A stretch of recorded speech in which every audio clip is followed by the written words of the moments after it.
श्री राम।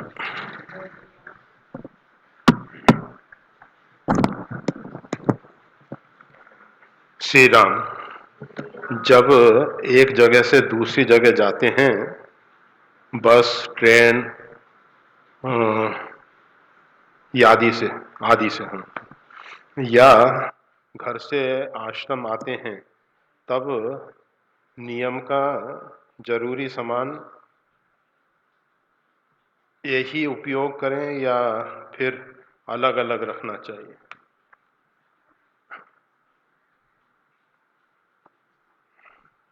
देखो, सामान के ऊपर भगवान विशेष दृष्टि नहीं रखते।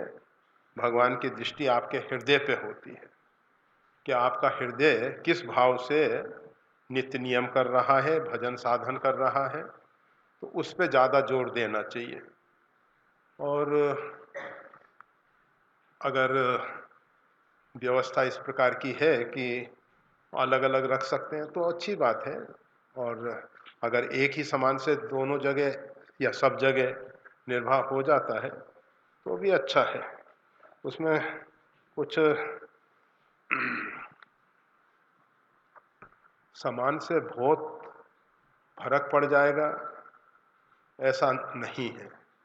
आप अलग अलग सामान रख के परमात्मा को ये दिखाना चाहेंगे कि हम बहुत साधन संपन्न हैं, हमारे पास अलग अलग सब व्यवस्थाएं हैं, घर से निकलने के लिए एक गाड़ी है, फिर बाहर से दूसरी गाड़ी है, तीसरी गाड़ी। तो भगवान इससे कोई खुश होने वाले नहीं।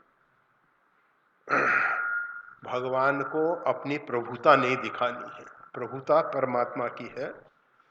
हमको केवल अंदर का भाव दिखाना है, और भाव में जितनी कार्पण्यता है, जितनी दीनता है, उतना ही शीघ्र कल्याण होगा। भगवान को जेहि दीन प्यारे वेद पुकारे। वेद पुकार पुकार के यही कहता है कि भगवान को दीन प्रिय हैं। दीन अर्थात अभिमान से रहित। तो दीन का अर्थ यह नहीं कि दरिद्र।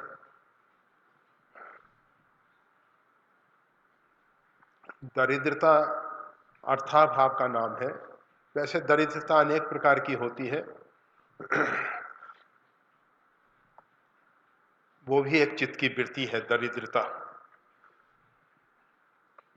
तो भगवान को तो दीन अच्छे लगते हैं, जिनका सिर अहंकार से अकड़ के नहीं खड़ा हुआ है, अर्थात जिनके अंदर दैन्य भाव है, दीनता है,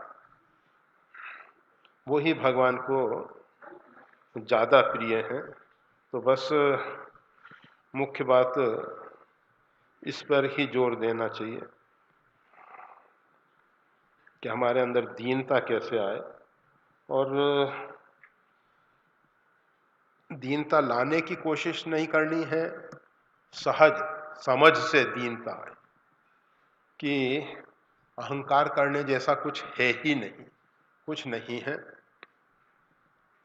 क्योंकि सब कुछ परमात्मा की कृपा और करुणा से हो रहा है। हमारे अंदर जो बोलने की शक्ति सामर्थ्य है, देखने की जो सामर्थ्य है, सुनने की जो सामर्थ्य है, अथवा जो कुछ भी अन्य साधन हमको प्राप्त हुए हैं, वो सब भगवत कृपा प्रसाद है। भगवान अगर हमारी देखने की शक्ति को छीन कर दें या पूर्ण रूपेण समाप्त कर दें, हम क्या कर सकते हैं? नहीं कुछ कर सकते। हमारा कोई बस नहीं चलता। आज डॉक्टर कितना ही कुछ कहें, परंतु अनेकों स्थान पे डॉक्टर जवाब दे देता है कि भाई अब हमारा बस नहीं चलता। एक सीमा तक तो वो कोशिश करता है, परंतु आगे चल के वो कहता है कि नहीं भाई, अब हमारे हाथ की बात नहीं है, अब तो परमात्मा ही कुछ करे तो हो सकता है। तो ये समझ लेना चाहिए कि हम अहंकार किस बात का कर रहे हैं, अभिमान किस बात का कर रहे हैं, कि हम ये जो कर रहे हैं इसमें हमारी शक्ति है या हमने पूरा पुरुषार्थ किया है। हमेशा दिखाई दे सर्वतः पानी पाद, भगवान के सब जगह हाथ, भगवान के सब जगह पैर, भगवान सर्वांग से सब जगह परिपूर्ण है और वही सब कार्य कर रहे हैं, करा रहे हैं। केवल अगर उनकी इच्छा है तो हमको यश मिल जाता है, और अगर हमारे अंदर पात्रता नहीं है तो हमको अपयश मिलता है। ऐसा नहीं सोचना कि यश और अपयश दोनों परमात्मा की देन है, क्योंकि अपयश जो होता है पाप के कारण होता है। जब कभी हमारा पाप बढ़ता है तो हमारा अपयश छा जाता है। जो बड़ होत सो राम बड़ाई, अगर भगवान किसी को बड़प्पन देते हैं तो वो बड़ा हो जाता है। और अगर हम अपने आपको न जानते हुए व्यक्तिगत स्वार्थ के लिए दूसरों को कष्ट पहुंचा रहे हैं, अपने अंदर ऐसी भावना नहीं होनी चाहिए। फिर भी कभी कभी ऐसा भी हो जाता है कि हम तो किसी का हित करने की सोच रहे हैं, परंतु वो कर्म हमारा जो है विपरीत पड़ जाता है। कहा जाता है एक सज्जन जो है एक गली में घूम रहे थे, मतलब जा रहे थे, तो उधर से एक बड़ी आवाज आई, बचाओ बचाओ बचाओ। एक गली आ रही है। उन्होंने देखा कि एक सबल व्यक्ति, बहुत हृष्ट पुष्ट व्यक्ति जो है, एक कमजोर व्यक्ति की छाती पर चढ़ के बैठा हुआ है। और वो जो कमजोर व्यक्ति है वो अपने बचाने के लिए गुहार कर रहा है, पुकार रहा है, बारंबार कह रहा है कि बचाओ बचाओ। तो वो सज्जन तुरंत पहुंच गए और कहा छोड़ दो इसको। वो नहीं छोड़ रहा था, जो बलवान व्यक्ति था। तो इन सज्जन ने उसका हाथ पकड़ के खींचा और वो जो कमजोर व्यक्ति था वो उठ के भाग गया। अब ये जो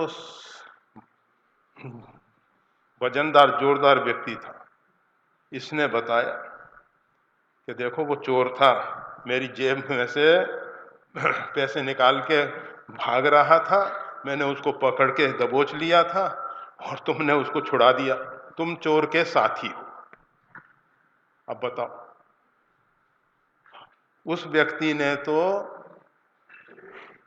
उस निर्बल के ऊपर दया करने के लिए ऐसा कदम उठाया, परंतु परिणाम क्या आया? चोर को सहारा मिल गया। पहले कारण जानना चाहिए कि भाई किस कारण से ऐसा कर रहे हो। कभी भी एक पक्षीय न्याय मत करो, उभय पक्ष। भगवान श्री राम के राज में वैसे तो कोई फरियाद आती नहीं थी, परंतु कभी कोई फरियाद आई भी तो भगवान दोनों पक्ष का सुनते हैं, और दोनों पक्ष का सुनने के बाद विवेक से समझ के फिर आगे कोई निर्णय लेते हैं। तो हम सबको भी कोई भी निर्णय लेने से सोच लेना चाहिए। और कभी कभी ऐसा भी होता है कि हम बुरा कर रहे हैं और भला हो जाता, हमें नहीं मालूम है कि हम भला कर रहे हैं, ऐसा हो सकता है। तो किसी भी प्रकार से अपने अंदर अभिमान मत करो कि हम भला कर रहे हैं, अच्छा कर रहे हैं, या सही दिशा में हम पुरुषार्थ कर रहे हैं। हम कर ही नहीं सकते, सीधी सी बात है। हाँ, हम गलत कर सकते। कहोगे वो शक्ति सामर्थ्य कहां से आती है? तो उसका उदाहरण हमारे ये पंखे। पंखे चलते हैं बिजली के द्वारा।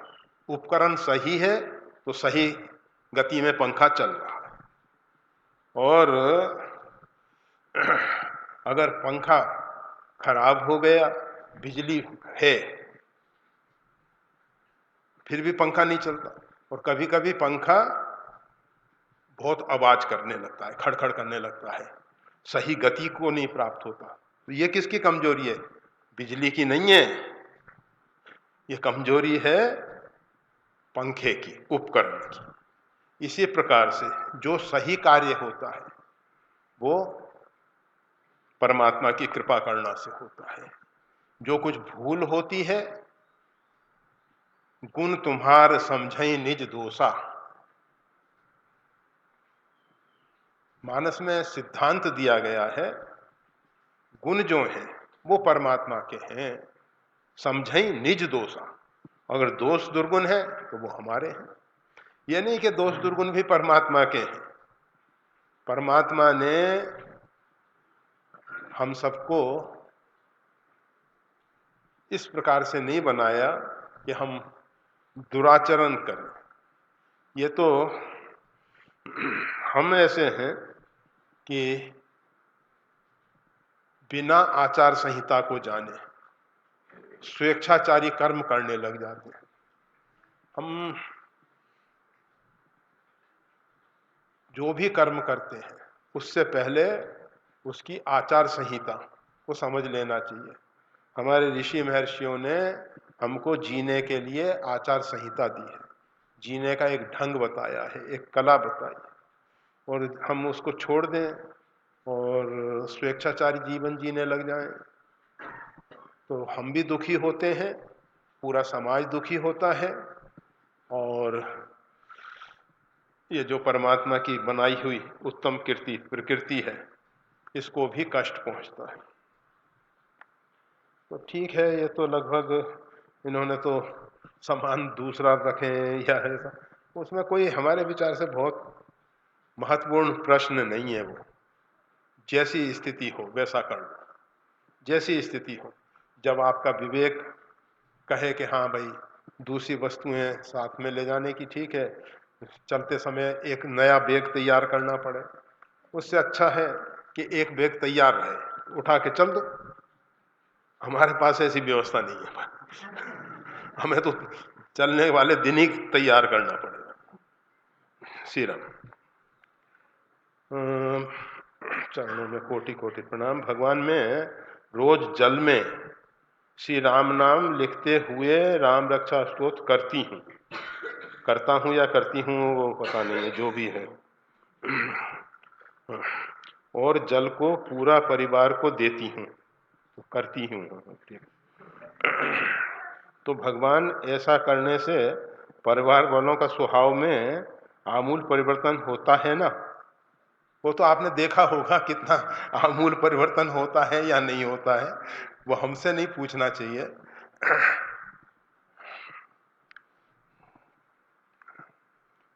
जल में श्री राम लिखते हुए राम रक्षा स्तोत्र करती, ये कौन सी कला है वो? मतलब एक तो जल में खड़े होके हो सकता था, एक पानी थाली में भर लिया और उसमें उंगली से श्री राम लिख दिया, या चंदन से लिख दिया, कैसे वो जो भी हो अच्छा है, जो करते हैं वो अच्छी बात है।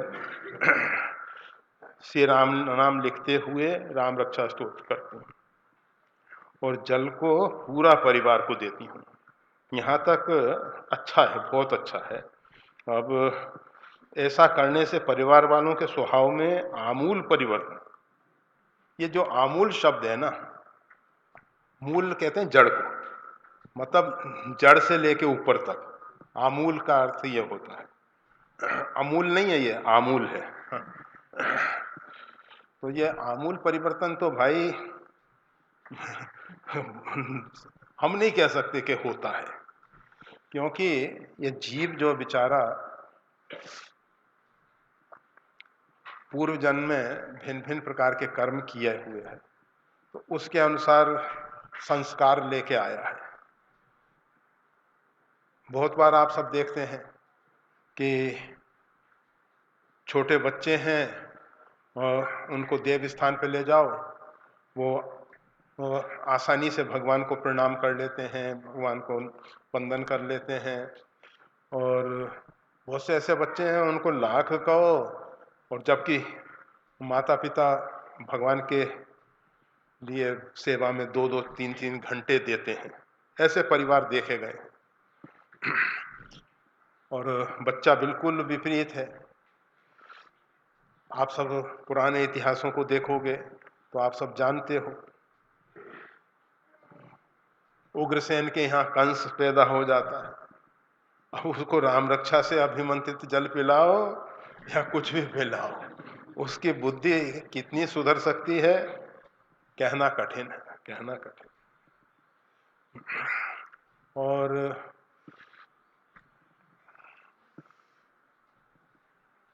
प्रहलाद को बिगाड़ने के लिए कितनी ही कुचेष्टा की जाए। कहा जाता है गुरु शुक्राचार्य के 2 पुत्र संड और अमर, जिनको हिरण्याकशिपु ने प्रहलाद को शिक्षा के लिए नियुक्त किया कि इस प्रकार की शिक्षा दो जिससे ये भगवान नारायण से द्वेष करने लगे। परंतु होता क्या है,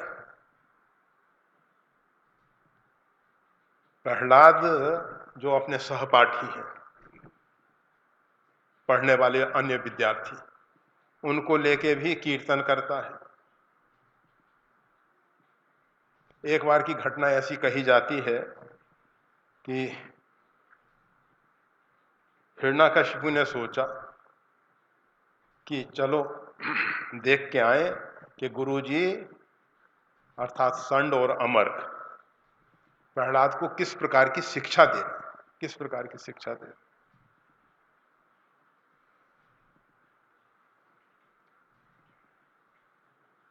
और इधर प्रहलाद जो है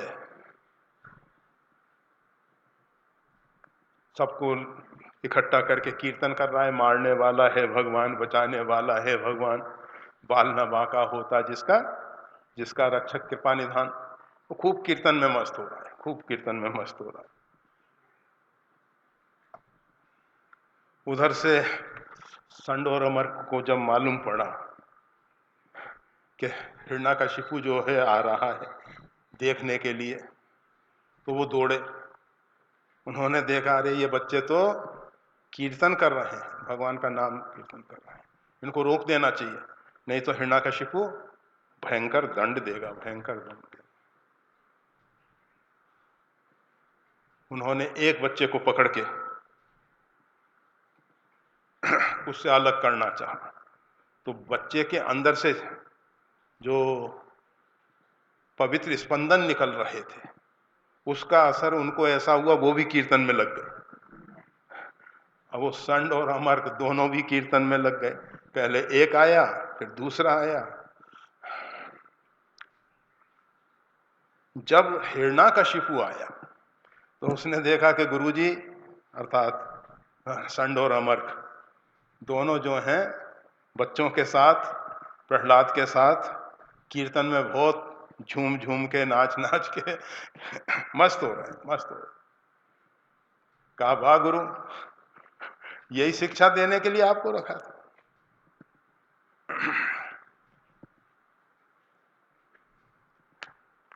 उसने एक बच्चे को पकड़ के खींचा, हुआ ये कीर्तन बंद हो गया। उसके अंदर वो विद्युत धारा, उसके अंदर वो पवित्र स्पंदनों का असर नहीं हुआ। गुरु के अंदर तो हो गया परंतु हिरण्याकशिपु के अंदर नहीं। उसने पूरी सीरीज को बेकार कर दिया। वो सीरीज का एक बल्ब खत्म हो जाए ना तो पूरी सीरीज बेकार। तो कहने का मतलब ये है आमूल परिवर्तन। हम कितनी ही कोशिश करें, कितनी ही कोशिश करें, कितना परिवर्तन होगा कहना कठिन है, कहना कठिन है। उस विषय में हमको नहीं सोचना है। हमको केवल ये पवित्र भाव से भरना है हम तो कहेंगे कि ये जो सीमित दायरे के परिवार तक अपने को जो सीमित कर रखा है,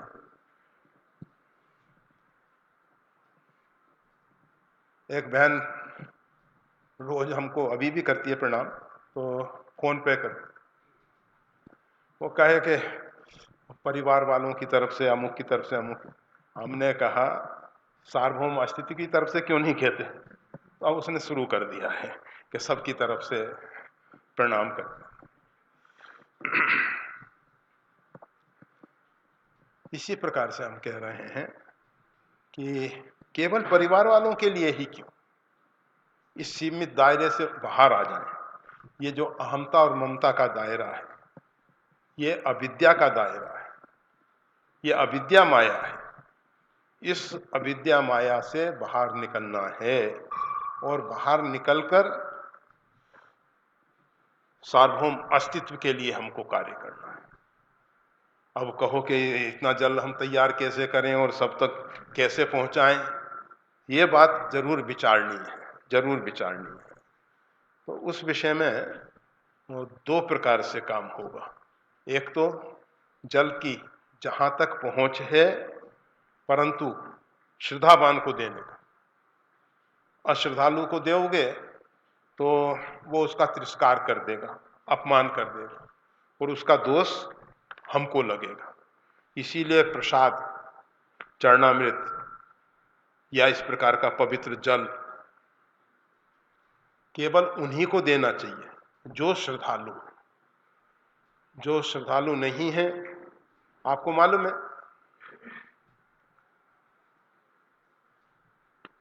दुर्वासा जी जो हैं, भगवान नारायण के धाम से आ रहे थे। भगवान नारायण ने उनको एक माला दी। उन्होंने सोचा इंद्र आ रहा है, इंद्र को प्रसाद के रूप में वो माला दे दी गई। इंद्र ने ऐरावत हाथी के सिर पे रख दी उस माला को। ऐरावत हाथी ने उसको सूंड से उठा के पैर के नीचे दबा के कुचल के फेंक दी। दुर्वासा जी को बड़ा बुरा लगा। उन्होंने कहा तुमने भगवत प्रसाद का अपमान कर दिया, जाओ तुम श्रीहीन हो जाओ। इंद्र जो है श्रीहीन हो गया। तो कहने का मतलब यह है, चरणामृत प्रसाद है या इस प्रकार का पवित्र जल है, केवल उन्हीं व्यक्तियों को देना चाहिए जो श्रद्धा से उसको स्वीकार करें।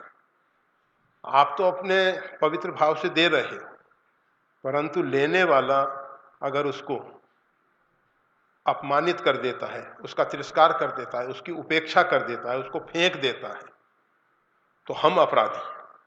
हम देते नहीं तो ऐसा क्यों होता? आप कहो कि हमने तो सद्भावना से दिया। ठीक है, सद्भावना से दिया, अच्छी बात है,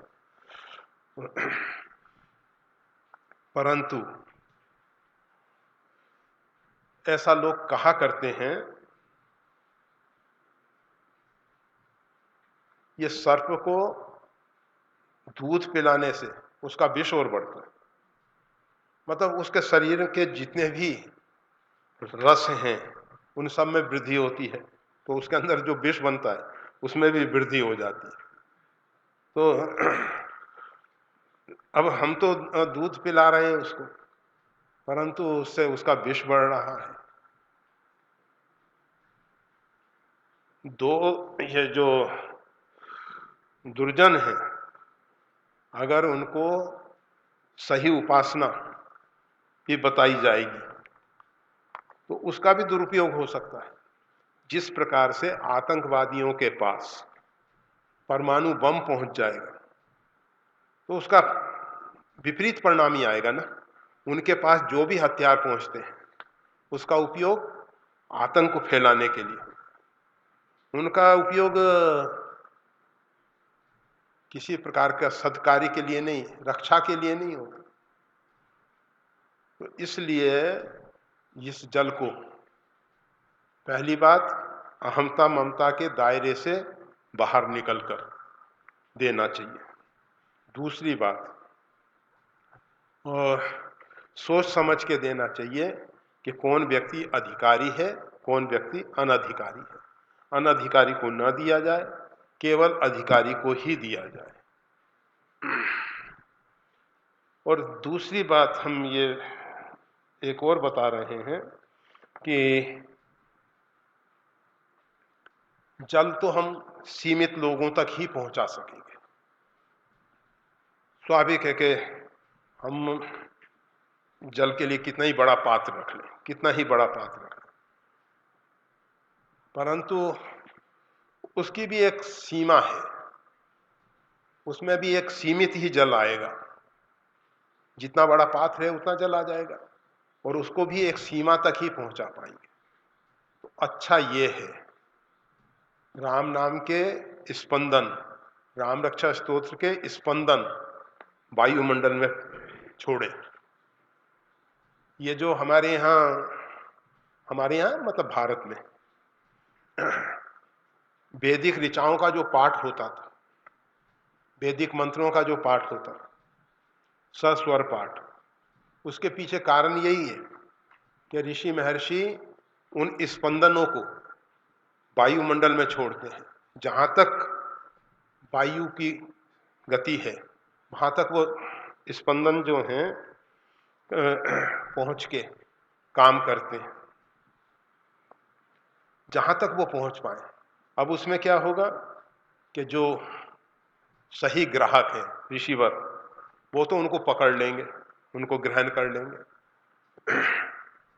अब आपको मालूम है वो मोबाइल पे समाचार आ रहा है तो वही मोबाइल पकड़ पाता है। फैलते तो स्पंदन बहुत जगह हैं, तरंगें तो बहुत जगह फैलती हैं, परंतु हर एक जब तक उसको पकड़ने वाला यंत्र नहीं है, नहीं पकड़ पाते। तो इसी प्रकार से हम पवित्र स्पंदनों का प्रसार करें, जहां तक हो सके शुभ संकल्प, पवित्र संकल्प, इससे भी जो पवित्र स्पंदन निकल के वायुमंडल में आते हैं। इसी प्रकार से जो भी स्वाध्याय करें उसको भी इस प्रकार से करें कि जिससे सभी लोगों तक, जहां तक हमारा संकल्प तो ये हो, हृदय का संकल्प, हाथ में जल लेके संकल्प की जरूरत नहीं है। हृदय का संकल्प ये हो कि इससे सभी लोगों का सर्वांगीण विकास होगा। और अब उसमें जो सही पात्र होंगे वो लाभ ले लेंगे और जो नहीं सही पात्र होंगे, अब ये हम उसका कितना अनुष्ठान जब तक कर चुके हैं जिससे उसके स्पंदन उतने प्रभावशाली बन के बाहर फैलते हैं, ये हमारे ऊपर निर्भर करेगा। इसलिए हमको अपनी आध्यात्मिक ऊर्जा को बढ़ाना चाहिए। अपनी आध्यात्मिक ऊर्जा को बढ़ा के फिर ये जो पहले के ऋषि जो हैं समाज की सेवा उसी प्रकार से किया करते थे। आजकल तो हॉस्पिटल बनाओ, स्कूल बनाओ, ये करो वो करो, धर्मशालाएं बनाओ, इसमें इतना लोगों का कल्याण नहीं हो सकता। बहुत सीमित कल्याण होता है, बहुत सीमित कल्याण। परंतु ये दिखता है, प्रत्यक्ष दिखाई देता है, आदि भौतिक वस्तुएं दिखाई देती हैं, और जो आध्यात्मिक ऊर्जा है वो हम किस प्रकार से प्रसारित कर रहे हैं, किस प्रकार से उसका प्रक्षेपण हो रहा है, वो दिखाई नहीं देता, दिखाई नहीं देता, परंतु होता है। और शुभ कार्यों को दिखाने की जरूरत नहीं है, हमको उसका परिणाम आना चाहिए, इसलिए कर रहे हैं। और वो भी इसलिए कर रहे हैं कि हमारा कर्तव्य है, हम इस सार्वभौम अस्तित्व के एक अंग हैं, अंश हैं, और इसलिए हमारा एक कर्तव्य हो जाता है कि सार्वभौम अस्तित्व के लिए कुछ करें। इस बात को अनेकों बार स्पष्ट किया है। पुनः करना पड़ता है। जिस प्रकार से शरीर का कोई भी अंग शरीर से जब संबंध विच्छेद करता है तो वो मुर्दा हो जाता है, निर्जीव हो जाता है। और कोई भी अंग जब शरीर की सेवा से अपने आप को वंचित रखता है तो वो रुग्ण हो जाता है। प्रत्येक अंग का कर्तव्य है कि वो शरीर की सेवा में समर्पित हो। इसी प्रकार से ये सार्वभौम जो अस्तित्व है ये उस परमात्मा का विराट स्वरूप है। हम उसके एक अंग हैं, एक अंश हैं। तो हमारा ये कर्तव्य हो जाता है कि हम सार्वभौम अस्तित्व की सेवा में अपने आप को समर्पित करें। हम ये परमात्मा की लगाई हुई जो पुष्प वाटिका है इसकी रक्षा करें और इसमें 4 फूल और खिलें, उस प्रकार का प्रयास करें। हमको इसको उजाड़ना नहीं है, इसको बर्बाद नहीं करना है, इसको नष्ट नहीं करना है। तो परमात्मा ने हमको जितनी शक्ति और जितनी सामर्थ्य दी है उससे हम इस प्रकार का कार्य करें। हम ये नहीं कहते कि अर्थ के द्वारा नहीं किया जाए, वस्तुओं के द्वारा नहीं किया जाए, परंतु वस्तुओं के द्वारा और अर्थ के द्वारा जो हो रहा है उससे भी कहीं महत्वपूर्ण है आध्यात्मिक स्पंदनों के द्वारा, आध्यात्मिक ऊर्जा के द्वारा। तो उस दिशा में भी हमको सोचना चाहिए। और ये दूसरी बात एक फिर समझ लेनी चाहिए कि जो आध्यात्मिक स्पंदनों के द्वारा समाज का या अस्तित्व का हित कर रहे हैं उनको हीन भावना से नहीं देखना चाहिए, हे दृष्टि से नहीं देखना चाहिए। बहुत से व्यक्ति हैं अर्थ के द्वारा समाज की सेवा करते नजर आते हैं और वो अपने आप में ऐसा अभिमान करते हैं, अहंकार करते हैं कि हम तो बहुत बड़े समाज सेवी हैं। और ये जो बेचारे संत महापुरुष, बेचारे शब्द का अर्थ आप कुछ अन्य नहीं ले लेना, विचारवान, विचारे मतलब जो विचार करने वाले हैं।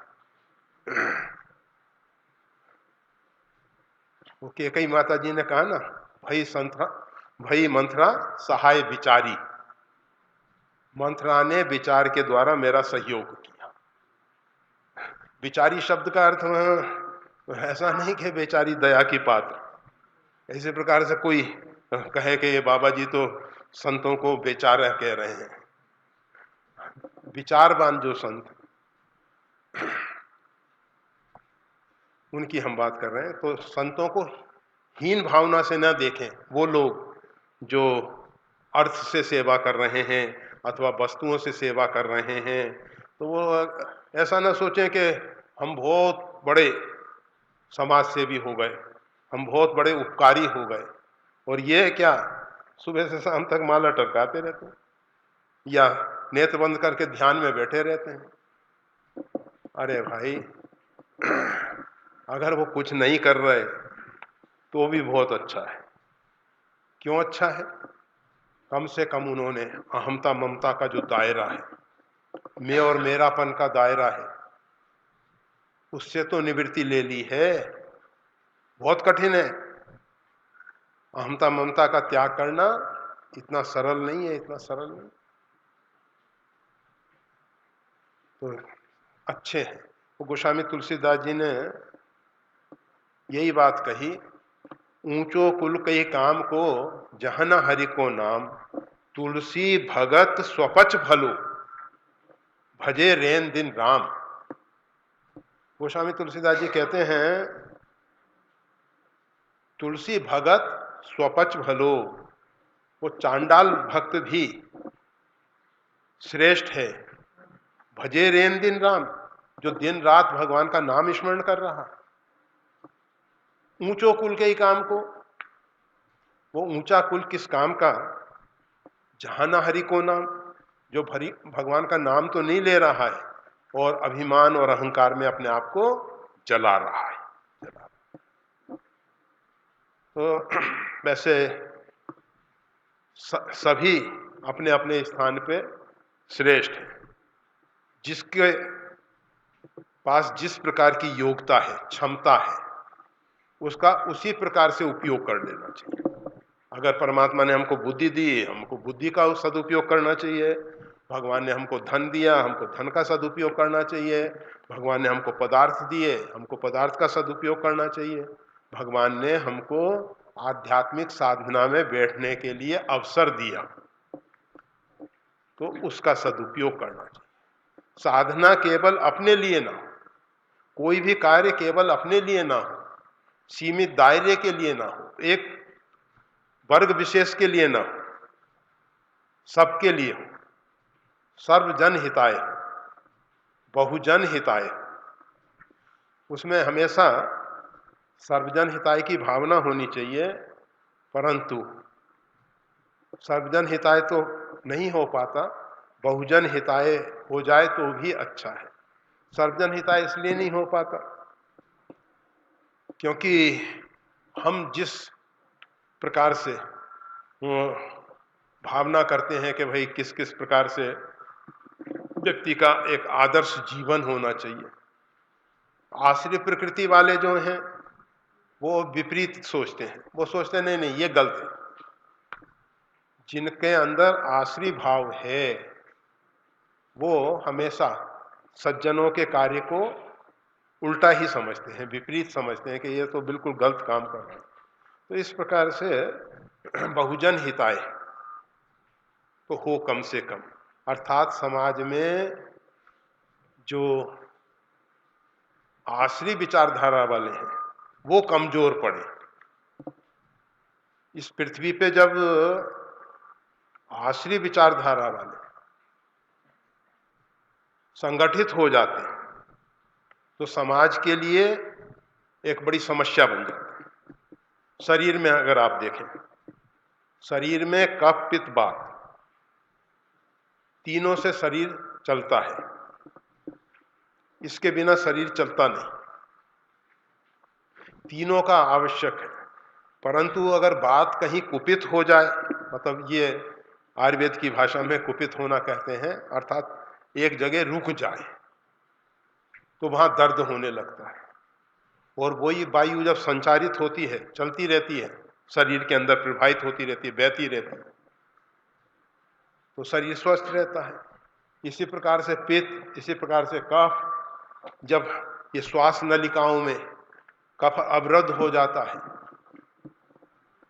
या रक्त वाहिनी नाड़ियों में जब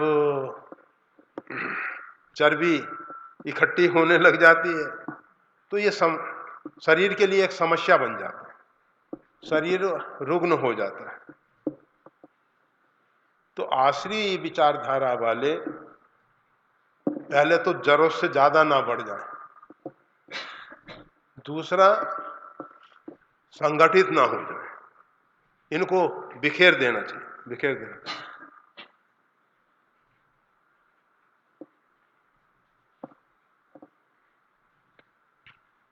एक महात्मा जी थे, चले जा रहे थे, एक गांव वाले, अरे पकड़ लो इनको, ये खाली खाते हैं पीते हैं, कुछ काम नहीं करते हैं। बाबा जी ने कहा कि परमात्मा से प्रार्थना की, भगवान आप कृपा करो, ये गांव ऐसा ही बसा रहे, ऐसा ही बसा रहे। आगे चले, दूसरे गांव आया, वहां का आइए महाराज जी, थोड़ी देर वृक्ष की छाया में बैठ के विश्राम ले लीजिए, थोड़ा जलपान कर लीजिए। कोई चरण वंदन कर रहा है, कोई ओम नमो नारायण, कोई जय श्री राम, कोई जय राधा कृष्ण की। महात्मा जी बैठ गए।